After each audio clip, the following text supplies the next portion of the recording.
Today we're going to talk about a book that's called The Underground Girls of Kabul by Jenny Nordberg. And this is about girls in Afghanistan who dress as boys. They're called Bakaposh, I guess you'd say. B-A-C-H-A, new word, P-O-S-H.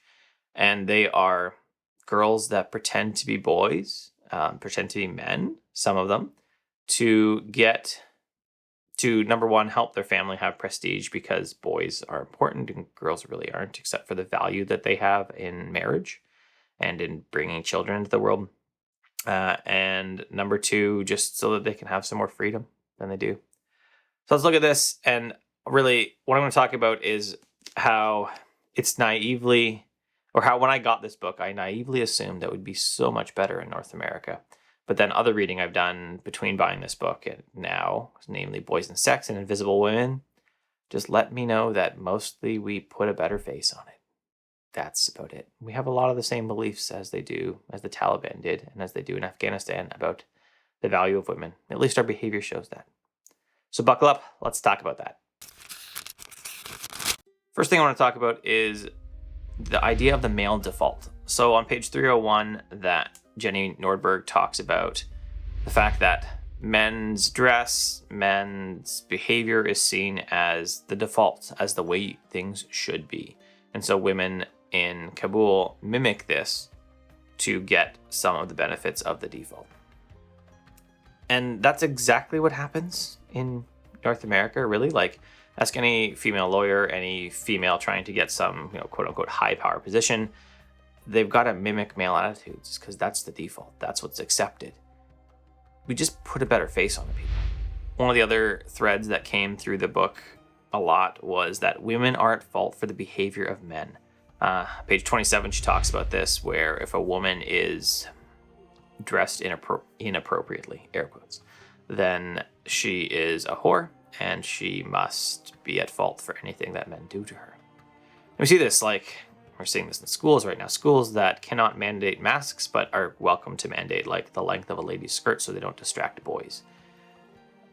Because she's responsible for the boys? Like, why are women responsible for men's behavior?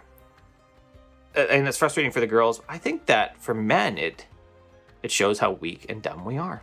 Because we're abdicating any responsibility for our own behavior to someone else. We're saying, well, I can't help it. I'm clearly just an animal. And you're not. But as we do this, and as we tell our boys this, as we tell our young men this, that they are merely animals and that it's a woman's fault that they behave in a certain way, they're abdicating their responsibility to be better people. And that sucks. Next up, men control women. Here's a quote. Power has always been held by those who manage to control the origins of life by controlling women's bodies, from page 35. She also says on page 50 that under the Taliban's rule, it was an important twisted sign of manhood to show that you could control women by making sure they stayed inside. And we're really not better in North America, to be honest. So in Boys and Sex, Peggy Orenstein shows lots of studies how basically locker room talk is all about how a man controlled a woman, how he pounded away all night, how he did all these things to this woman, and it's not about her pleasure or anything like that. It's even another point that Nordberg makes in The Underground Girls of Kabul, that even a woman, a wife who enjoys sex too much, is obviously a whore and probably loose and sleeping with other people, right? So the male locker room talk is all about control of a woman, showing that you have power over a woman, and it is an assertion of your manliness in Boys and Sex, and it's not about the woman's pleasure. We just put a nicer face on it. Again, we're going to come back to that. We just put a nicer face on this, people. I think at the end of this, I was left wondering, like, so what do we do in Afghanistan when we go in? When do we go into the country is a totally separate question. But what do we do when people are trying to advance the perception of women?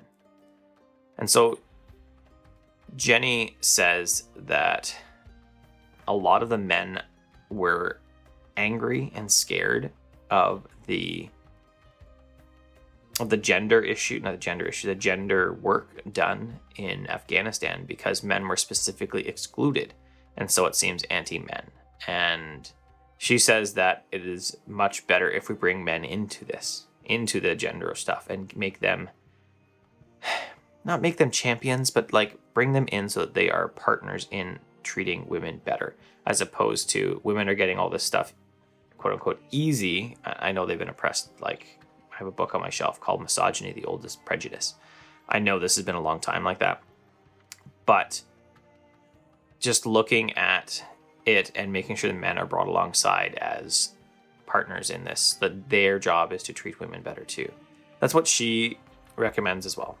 And one other like interesting point here, and showing how I guess your birth gender, your birth sex, and your gender, what society puts on you in a moral ecology. And a moral ecology is like just the morals that we grew up that are surrounding us. One interesting tidbit there is that in Afghanistan, these Bakaposh, the girls that are dressed as boys, can do anything. When they're boys, they can ride horses, they can shoot guns, they're like physically able to stand up for their female relatives. And as soon as they become girls, they're these frail flowers. Because their families, enforce you got to be girls on some of them, because some of them just say, okay, it's, I'm 14, I'm getting breasts, I need to be a woman now.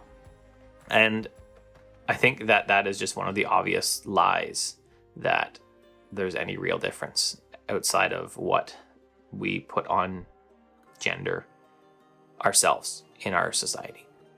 Because you can do anything one day and the next day you're frail. And that's just not how it works. That's not true. Now, should you read The Underground Girls of Kabul? I say yes. There's a couple fronts you should read it on. I think you should read it because if you really think about it, if you work through it, and if you've done some other reading around, let's say, Boys and Sex, Invisible Women, some other books in that genre, then you're going to realize that we're really not that much better. We just hide it better. And that's going to be a call to action for yourself, especially if you're a guy. If you're a woman, it might be frustrating. I'm sorry. I'm trying.